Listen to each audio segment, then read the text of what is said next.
Hey hooligans, how's it going? This is Joe Samo from San Diego. I had a student of mine that had a problem with this. Hit the pause button, try it on your own, and then we'll try it together.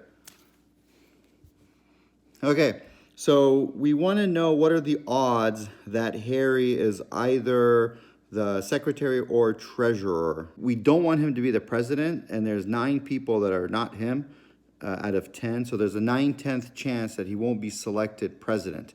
Then we do want him selected as secretary. So there's only one of him, and then once we take one person out of here, then there's 9 left. So the odds that he's selected secretary would be, we multiply these because we want both of them to occur. So the 9 to 9 simplifies. So there's a 1/10 chance that he will be secretary.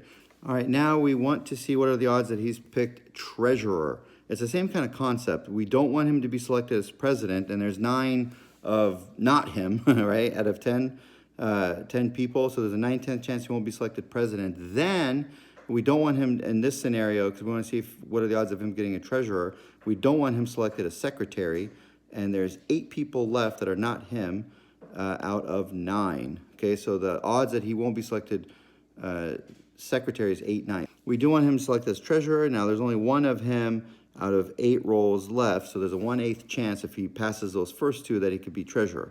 Now we have to multiply all of this, and it's not as daunting as it might seem to multiply all of this because the 9 and 9 cancels and the 8 and 8 cancels, so we're left with 1/10, right? Just like the one above. So there's a 1/10 chance that he could be the treasurer. Now, we were multiplying the ones before because we needed all of them to occur to see if what he could, the odds of him being secretary or treasurer.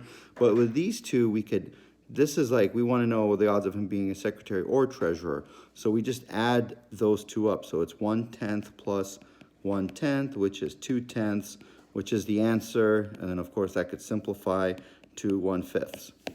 Boom, shakalaka. If you want to get better at probability, do this guy right here, this one.